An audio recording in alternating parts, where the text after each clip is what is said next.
The galaxy called it an incident. A clean phrase, bloodless and neat, pressed into the minutes of the Galactic Council, as though words could launder the memory of ash. 99 million human lives ended in the span of 6 galactic hours. Worlds shattered, colonies burned, ships reduced to drifting slag. The Empire's admirals called it necessary. The Council called it regrettable. The news feeds called it a statistic, a scrolling number climbing like smoke. But on Earth, the silence was different. Not grief, not yet. Something deeper, quieter. A species that had endured fire and plague and war after war sat still, like wolves in winter snow, their breath misting, their teeth not yet bared. From orbit, Earth still looked harmless. A blue marble spinning in dark velvet, too small, too quaint to birth anything truly dangerous. At least, that was what the aliens told themselves. They forgot the old stories. They forgot that when humans told fairy tales to children, they were not about kindness, but about the monsters hiding under the bed, and about what happened when those monsters met us. In Geneva, the appointed seat of humanity's representatives, 2 figures walked across the marble floor of a chamber older than most of the Council's colonies. The woman's hair was tied back, black as spilled ink, her steps soundless. Her coat was plain, almost severe, yet her presence made even the air feel cautious. She carried no weapons that the scanners could detect. She didn't need them. Her name was whispered across Earth in tones that blended reverence and fear, Baba Yaga. 27 years old, though the numbers did not matter. Her legend was older than empires. Assassin, tactician, myth given flesh. To strangers, her face was composed, polite, a woman who might offer tea in your home. To those who knew, her eyes were graves you fell into and never returned. Beside her walked Adam Hell, broad-shouldered, his dark suit tailored like a soldier pretending to be a diplomat. His beard was trimmed with surgical neatness, his hair slicked back in the fashion of a bygone century. He carried himself with a calm that was somehow louder than rage, as if the universe itself would bend before his patience snapped. In his wake trotted a dog, a lean creature with fur like midnight and eyes the color of burning embers.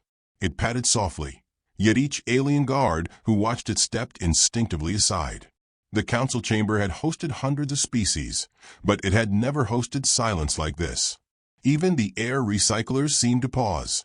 The alien delegates shifted in their crystalline chairs, adjusting robes, mandibles, frills. Politeness manuals had not prepared them for this reception. The High Consul of the Council, a 6-eyed being with skin that shimmered like oil, forced a smile that was meant to look gracious but came out brittle. "Representatives of Earth," he said, his voice echoing. "We recognize your grief. Tragic events have unfolded. We extend condolences." Baba Yaga's voice was velvet, low and courteous, as though she were asking whether the consul would like cream in his coffee. Her words floated into the chamber like drifting feathers, soft until you noticed they were made of glass. "For 99 million of us." The consul hesitated. "The loss was unfortunate. We trust humanity will not allow grief to distort reason." Adam smiled gently. "You see, that's where we differ. Reason for us is sharpened by grief." He adjusted his cufflinks, polished silver that caught the chamber light. "You kill our people, you should not expect tears. You should expect plans." A murmur swept through the chamber. Some delegates chuckled nervously, convinced this was human dramatics. Others leaned forward, instincts prickling. The dog lay down by Adam's feet, tail flicking against the marble like a pendulum keeping time.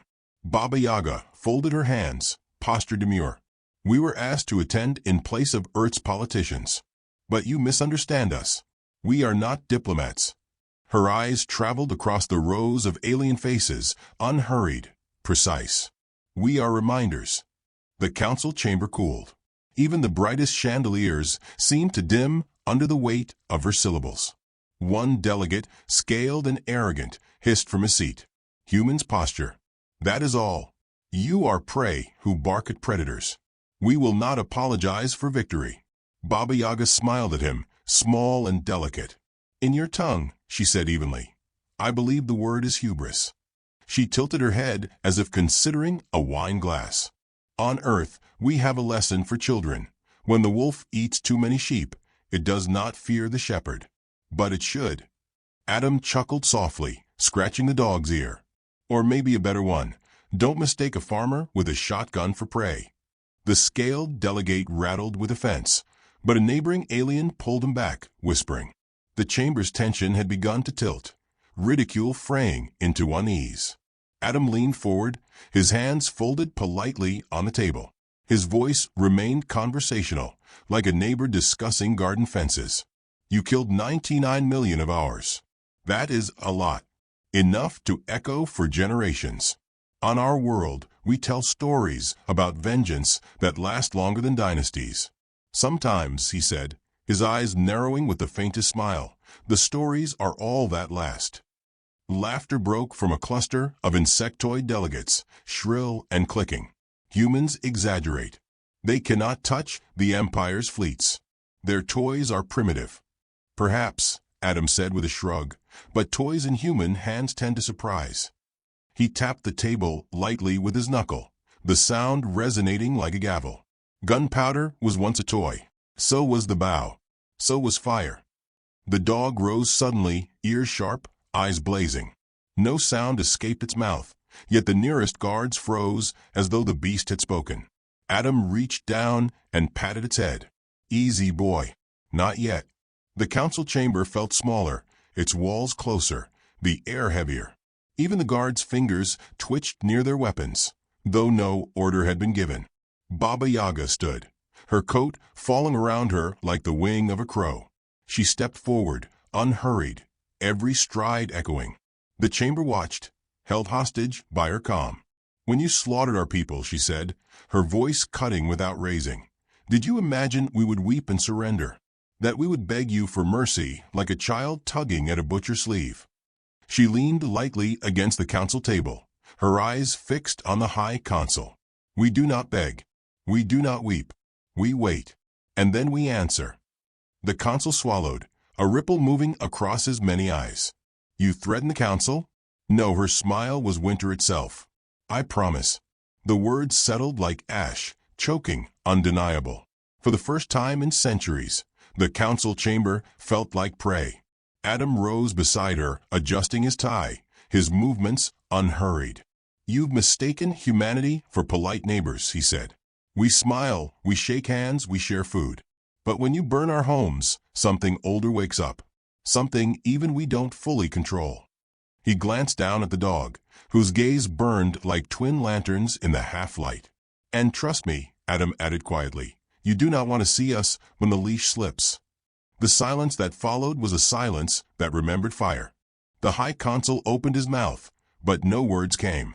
Delegates shifted, murmured, whispered. Some laughed nervously again, desperate to reassert superiority. Others stared at their tablets, scrolling military assessments, as if they might contain reassurance. Baba Yaga straightened, her hand brushing Adam's. For the briefest flicker of a second, she looked like any young woman, soft, human, breakable. And then the flicker passed, and the predator returned. We will attend your council as long as you wish, she said gently. But understand us clearly. The earth has already decided. The wolves you thought you burned are coming out of the woods. She turned, walking toward the exit, her steps measured, her coat whispering like smoke. Adam followed, his hand in his pocket, his other reaching down to stroke the dog's head. The chamber's massive doors groaned open, spilling light across the marble. Baba Yaga paused, glancing back just once, her smile almost tender. Tell your children bedtime stories about us, she said. They will need them. The doors shut behind her. Inside, the council chamber remained frozen. Delegates stared at the empty space where the humans had stood. Some whispered of madness, others of bluff. But the consul, his 6 eyes clouding with dread, knew the truth. The galaxy had not silenced humanity. It had just given them reason. And reason, sharpened by grief, is sharper than any blade. The council told themselves that humanity's words were theater. A primitive people, bruised by tragedy, puffing their chests before inevitable submission. They called it noise in their reports, background static in the symphony of galactic power. Yet the silence that followed Earth's warning was not static. It was calculation. It was the sound of knives being sharpened in the dark. For weeks, the council chambers hummed with arguments. The insectoid delegates demanded preemptive strikes to finish the species before it spread its defiance. The scaled one scoffed, saying humanity lacked the ships to project power. The crystalline envoys counseled patience, convinced humans would collapse into grief and self-destruction. Yet none of them could forget the way Baba Yaga's words lingered, the way Adam's politeness had carried the weight of an unlit fuse. The fuse lit quietly. In the outer rim of the Empire, a fleet of destroyers vanished mid-transit. The official report claimed reactor failure, but the wreckage told another story. Precision strikes along the engines, no survivors. In the core markets of the council, rumors spread of assassinated governors, their bodies found in ways that spoke not of accident, but of artistry. An empire built on fear was beginning to taste its own flavor. And somewhere in the shadows, two humans moved like phantoms. Adam walked through an alien city lit by bioluminescent towers, the streets crowded with species who had once looked at humanity as curiosities.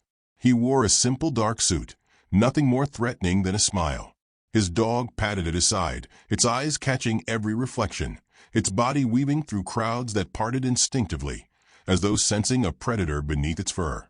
He stopped at a cafe terrace, pulling out a chair and settling with a relaxed sigh. The server, a trembling avian creature, approached with uncertainty. Adam glanced at the menu, glyphs, and symbols twisting across the screen, and waved politely. Coffee. Black. Strong enough to wake the dead, if you can manage. The alien blinked. Sir, we do not serve death. Adam chuckled, resting his hands lightly on the table. You'll learn. Humans like their drink strong, especially when they're planning funerals. He smiled, warm enough to melt ice, yet the avian stumbled backward as though burned. From across the street, Baba Yaga watched. She wore a cloak this time, hood drawn, her gaze following every motion of the patrols. Her calm was deceptive. Her fingers moved beneath the folds of her cloak, tracing hidden knives, counting exits, measuring the angles of security drones. To the crowd, she looked like a young traveler observing the alien city with curiosity. To Adam, she was a storm gathering pressure. When he raised his coffee, their eyes met. A tilt of her head was all the signal he needed. The explosion was not loud. It was precise. A council communications tower 3 blocks away folded into itself, collapsing like a dying lung. No civilians harmed. No casualties beyond the operatives inside, operatives who had been monitoring Earth's transmissions. The message was clear. Humanity could reach anywhere, anytime, with surgical cruelty. Adam sipped his coffee, savoring the bitterness. Need sugar, he murmured. The alien cafe had emptied around him, chairs clattering, wings fluttering, voices crying. He stayed seated, calm, stroking the dog's head. To him, this was a rehearsal dinner. To the council's security forces, it was a nightmare in daylight. Later, in a concealed chamber beneath the alien city's transport hub, the two humans reunited. Baba Yaga's cloak was gone, replaced with a fitted black uniform that seemed to swallow light. Adam leaned against a steel pillar, rolling his shoulders. The dog curled at his feet like a sphinx. They'll dismiss it as sabotage from their rivals, Adam said, voice dry. Baba Yaga's lips curved faintly. Let them. Fear grows faster when they cannot agree on where it comes from. He nodded, studying her profile. There was no tremor in her, no hesitation. She was 27, and yet when she spoke of war, she sounded as old as blood itself. Do you ever wonder, he asked quietly, what we become when this is over? Her eyes lingered on him, softening for a heartbeat. Alive, she said simply. That is enough. But the galaxy was learning that humans rarely settled for enough. Within months, trade routes collapsed. Ships carrying supplies for the Empire's armies found themselves ambushed in uncharted space. Alien mercenaries who accepted contracts against Earth disappeared, their guilds whispering of shadows and ghosts. Council fleets spread thin, guarding colonies from enemies that slipped through like smoke. And through it all, broadcasts emerged across the stars, a woman's voice, calm and polite, reciting names of the dead. Each syllable, Baba Yaga whispered one night, her breath misting in the cold cargo bay of a stolen frigate, is a promise. We owe them balance. Adam sat cleaning his weapons, methodical, his movements like a pianist rehearsing scales. Balance is such a gentle word. That's why they never expect it, she replied. Humor did not vanish, it sharpened. When alien commanders gathered in orbiting palaces, Adam would slip in disguised as a servant, offering drinks with a smile, asking whether anyone enjoyed baseball before dismantling their guards with bare hands. When interrogators demanded to know Earth strategy, Baba Yaga would lean close and tell them bedtime stories of hunters in forests, of wolves circling the fire, of children who grew teeth sharper than the monsters that stalked them. Aliens who survived her presence spoke of the way her tone never rose, how every word was courtesy itself, yet carried the weight of execution. In one infamous encounter, the council dispatched a strike team of 50 elite troopers to eliminate the pair. They breached a warehouse where intelligence claimed the humans hid. They found only the dog. 15 minutes later, the warehouse doors opened. The dog padded out unhurried, its muzzle wet, its eyes blazing. Behind it, silence. 50 troopers were never heard from again. The story spread faster than official reports could bury it. Soldiers whispered about Earth's pets as much as its assassins. If their dogs were monsters, what did that make their masters? The council tried to regain control. Propaganda screens filled alien cities, painting humans as unstable, desperate, clinging to impossible vengeance. But the broadcasts failed when paired against footage of their crumbling fleets, their governors' assassinations, their systems sabotaged. The irony cut deeper than any human blade. The more they mocked Earth, the more terrified their citizens became. Within Earth's war rooms, plans unfolded with precision. Humanity did not seek open battle. They sought infection, rot in the Empire's bones. Baba Yaga coordinated networks of resistance cells across alien worlds. Her whispers carried through encrypted pulses. Adam trained operatives in sabotage, each strike disguised as accident, each loss eroding the illusion of Empire's invincibility. Yet beneath their calculated movements, the grief remained. Adam carried it in his silences, the way his hand lingered too long on the dog's head. Baba Yaga carried it in the names she repeated nightly, as though weaving the dead into her armor. They did not weep. They sharpened. The council grew desperate. Emergency sessions devolved into shouting, alien tongues clashing, threats spilling. The High Council, once certain of humanity's insignificance, began to lose sleep. He dreamed of black eyes staring from shadows, of polite voices promising balance. His aides found him trembling at dawn, muttering Earth's old word, revenge. But in all their calculations, the council failed to notice the pattern. Every strike, every assassination, every vanished fleet was not random. They were coordinates, puzzle pieces arranging themselves into something greater. One night, aboard a captured cruiser drifting silent on the edge of council space, Adam stood by the viewport, watching stars burn. The dog rested against his boots. Baba Yaga approached, her coat brushing his arm. "They don't see it yet," Adam said softly. "They will," she replied. "And when they do," her smile was almost kind, "it will be too late." The cruiser's sensors lit with approaching vessels, council patrols, scanning the void. Adam's hand drifted toward his weapon, but Baba Yaga placed a hand on his arm. "Not yet," she murmured. The ships passed unaware. In their wake, the silence felt heavier, charged. Adam exhaled. "We're moving them." Baba Yaga nodded, her gaze fixed on the constellation outside. "Piece by piece, herding them." Her voice was calm, but in its cadence lay the echo of Section I's promise, the one the council had ignored. The fuse was burning faster now, and the galaxy had no idea what awaited at the end of the line. The galaxy had expected tantrums. They had expected scattered strikes, desperate raids, the howl of prey lashing out before death. What they received instead was orchestration.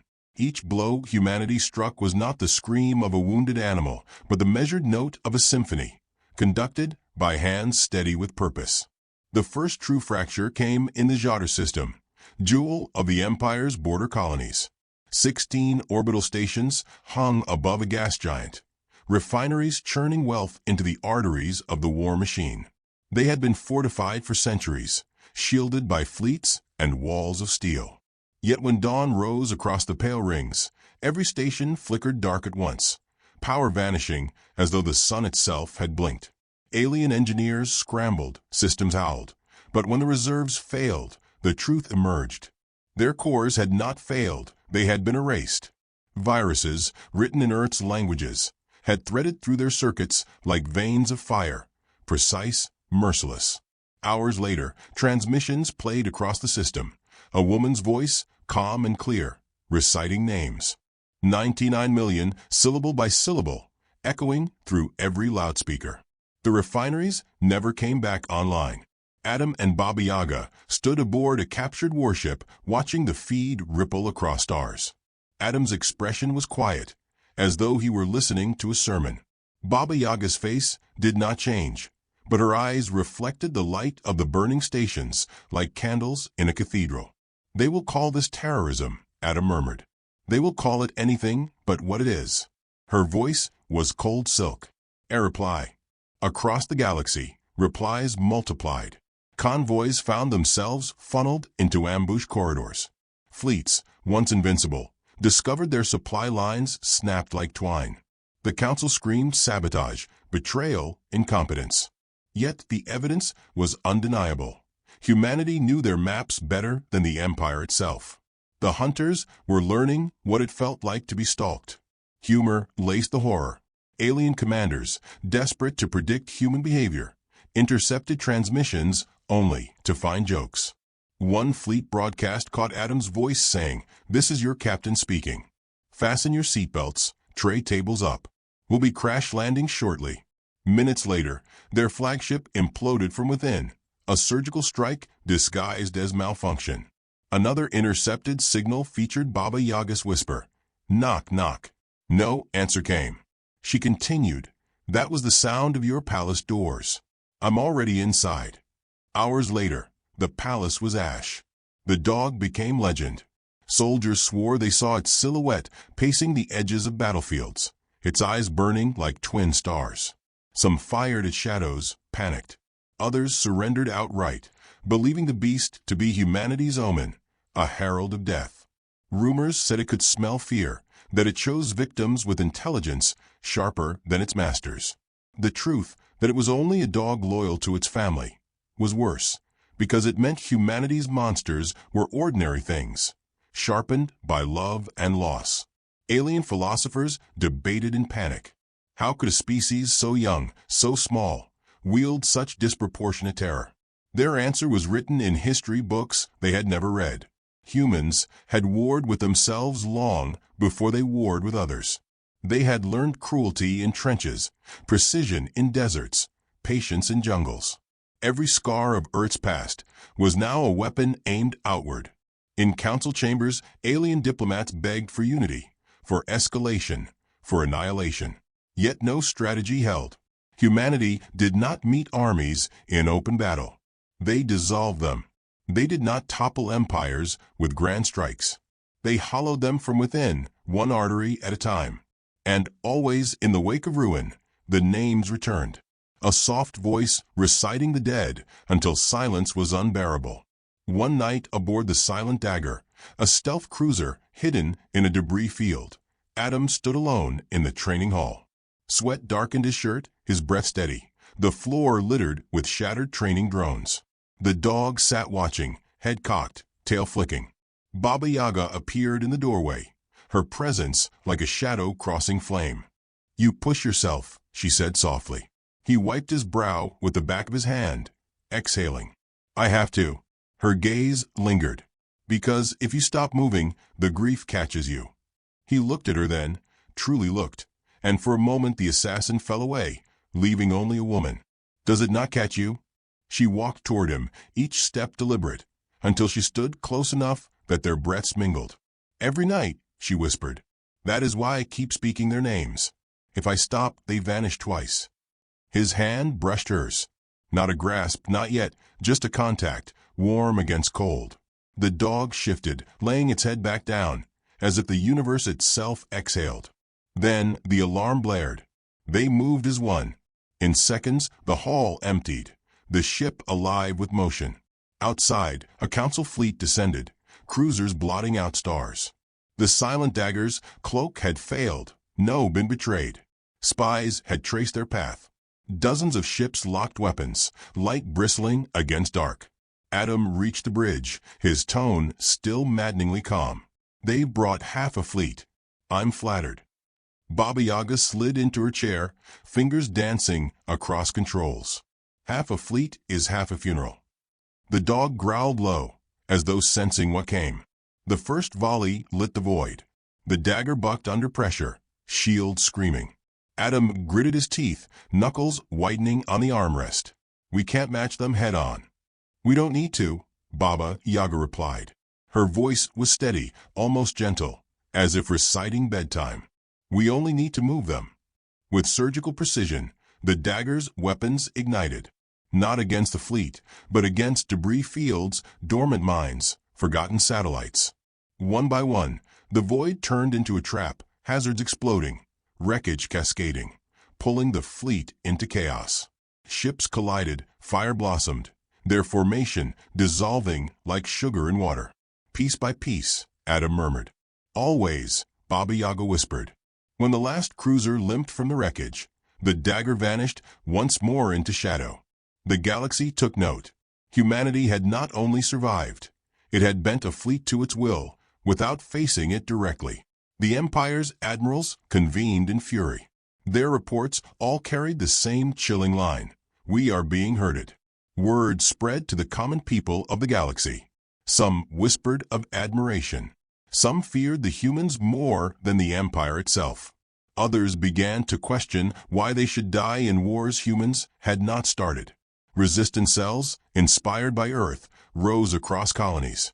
Humanity's defiance was no longer isolated. It was contagious. Baba Yaga knew. She stood over a star map, watching sectors blink red. "They still don't see it," she said quietly. Adam joined her, pouring 2 cups of black coffee from a dented pot. He handed her one, his smile almost casual. "They will. And when they do, it'll already be too late." She accepted the cup, fingers brushing his.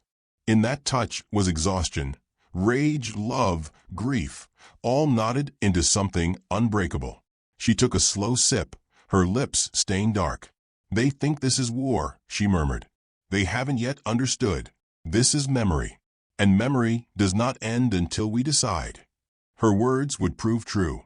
Weeks later, in a grand hall of the council, diplomats assembled to demand answers from the Empire's emperor himself. Whispers rattled the chamber. Colonies burning, fleets vanishing, leaders dead by unseen hands. Panic clung to every sentence. The emperor rose, scaled and crowned, his voice thunderous. "They are nothing. They are vermin. We will crush their world until no stone stands." And then the lights died. The chamber plunged into silence. In that silence, a voice spoke, not loud, not shouted, whispered, "Knock, knock." Every delegate froze. The words did not come from the speakers. They came from within the chamber itself. A figure stepped into the dim light, cloak falling, eyes black as endless winter. Baba Yaga. Behind her, Adam walked calm as Sunday morning, the dog pacing like a shadow of death. The emperor stumbled backward, guards raising weapons. Baba Yaga's smile was delicate. "Your fleets wander. Your colonies crumble. Your people whisper." She lifted her hand, holding a simple device, no larger than a child's toy. "And still you ask, what do we want?" Her gaze pierced him, and the chamber forgot to breathe. "What we want," she whispered, "is for you to understand the bedtime stories you told your children were never about us fearing monsters. They were about monsters fearing us." The device clicked softly in her hand. Somewhere far away, entire sectors of the Empire blinked into darkness. The chamber erupted in panic. And in the center of it all, Baba Yaga stood smiling, her voice soft, unhurried. This is only the beginning. The emperor of the empire stood at the center, scales gleaming beneath the refracted light, voice echoing with command. He declared humanity an infestation, a disease, an error to be erased from the galaxy's history. His words roared, but his hands trembled. Fear made liars of even kings. Into that hall walked two humans and their dog. The crowd rippled backward, seats shifting, guards fumbling for weapons. Yet neither Adam nor Baba Yaga moved quickly. Their pace was calm, unhurried, as if they were simply arriving late to a dinner party. Adam wore his dark suit, pressed and clean, his tie knotted with obsessive care. Baba Yaga's coat fell like a shadow around her frame, her steps soundless, her gaze unblinking. At her side patted the dog, tail swaying, teeth flashing faintly beneath the chandeliers. They did not storm the hall. They simply arrived. And in arriving, they bent the room to silence. The emperor's voice cracked as he shouted, "Seize them." No one moved. It was not loyalty that kept the guards frozen. It was memory, the memory of fleets dissolving, of governors executed, of names whispered like ghosts through transmission waves. The men and women in that chamber had begun to wonder whether obedience to the empire was more dangerous than defiance of Earth. Adam smiled politely at the silence. "Tough crowd," he said softly, his voice carrying nonetheless. Not a single volunteer. Baba Yaga stepped forward. She did not raise her voice, but every syllable fell like a blade. "You still do not understand. You think this war is about territory, about resources, about dominance. But what we are teaching you is far simpler." She lifted her hand, a small device nestled between her fingers. Its glow was faint, but every eye followed it. "Control," she whispered. The screens across the chamber flickered. Star maps bloomed across the walls, galaxies rendered in radiant color. System after system blinked red. The council delegates leaned forward in disbelief, realizing that every strike, every ambush, every vanishing fleet had not been random. They were coordinates, strung together into a noose. Adam's smile hardened as he gestured at the map. "While you argued in this chamber, while you mocked us, while you called us prey, we've been moving your pieces, herding your fleets, guiding your governors. One by one, we've been closing a circle." The map zoomed, revealing the empire's core systems, encircled, isolated, trapped in a net of human-controlled space. The council erupted into chaos, voices screeching, frills trembling, mandibles clashing. Panic cracked the chamber like thunder. The emperor staggered, his crown tilting, disbelief flashing across his scaled face. "Impossible. You are too few, too weak." Adam tilted his head, his tone almost tender. "And yet here we are." The dog growled, low and resonant, its eyes reflecting the glowing maps. The sound silenced the hall more effectively than weapons could. Soldiers who had faced battlefield slaughter felt their stomachs clench at that primal growl, a sound older than empires. Baba Yaga's gaze swept the hall. She did not gloat. She did not sneer. She spoke as though reading scripture. "We gave you a chance to understand. You killed our people and thought us broken. But you do not know humanity. You never did.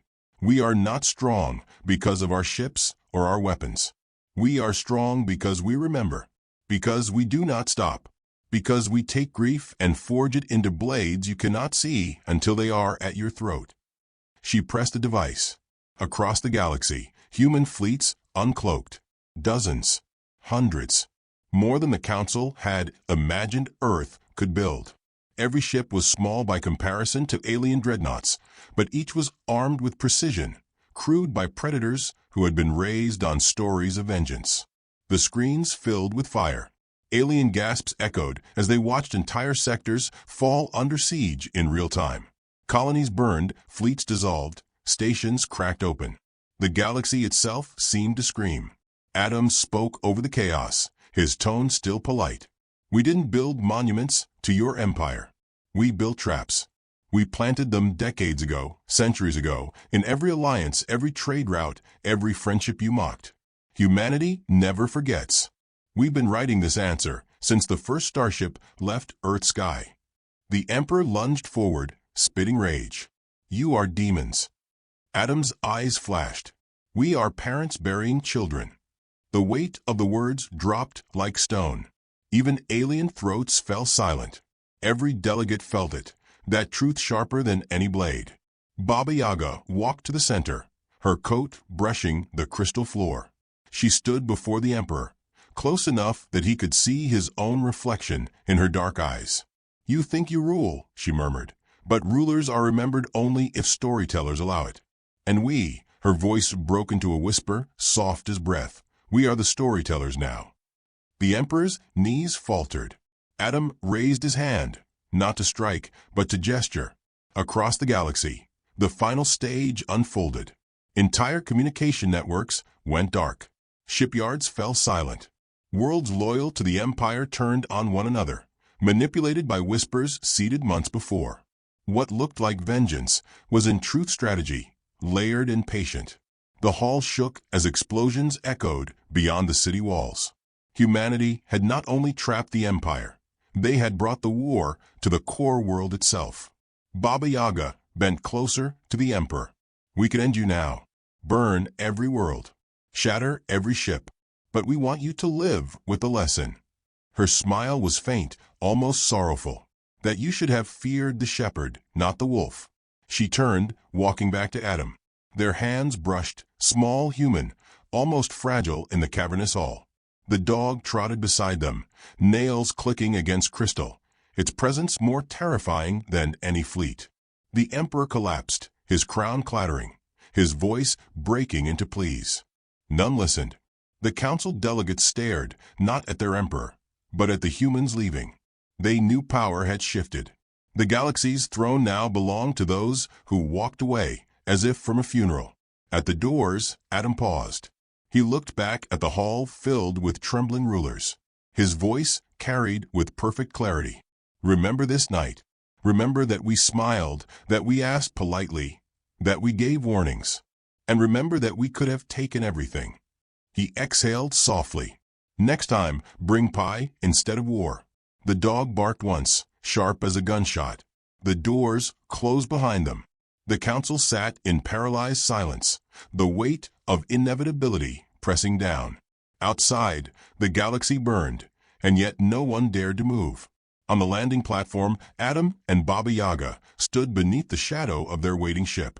The night sky above was lit with fire, streaks of war painting constellations red. Adam took her hand fully now, interlacing fingers, the weight of their grief bound into something unbreakable. "Was it enough?" he asked softly. Her gaze lingered on the stars, on the smoke, on the horizon where the Empire crumbled. "For the dead? Never." She squeezed his hand gently. "But for the living, it is a beginning." The dog pressed against their legs, warm, loyal, breathing steady.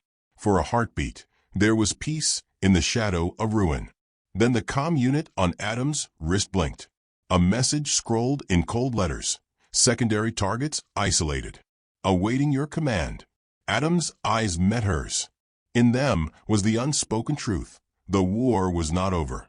It had only shifted chapters. She nodded once. "Do it." His finger hovered, then pressed. Across the galaxy, the next wave ignited, precision strikes unfolding like dominoes. The stars themselves seemed to bend, pulled into the gravity of humanity's vengeance. In that moment, the lesson was complete. Humanity was not prey. Humanity was the predator that waited, smiling, until the knife was sharp enough. And somewhere, whispered on alien lips across a burning galaxy, the bedtime stories changed. They no longer told their children of monsters in the dark. They told them of humans who came politely, who spoke softly, and who left worlds in silence. Inside the ship, as engines rumbled and fire lit the skies, Baba Yaga leaned against Adam's shoulder. The grief remained heavy and endless, but it no longer bent them.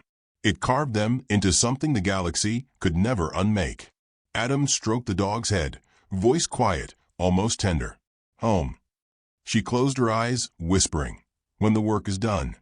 The ship lifted, its shadow sweeping across the crumbling city, carrying with it the weight of vengeance, and the silence of 99 million names. And behind them, the galaxy realized too late that humanity's lesson was not revenge. It was memory.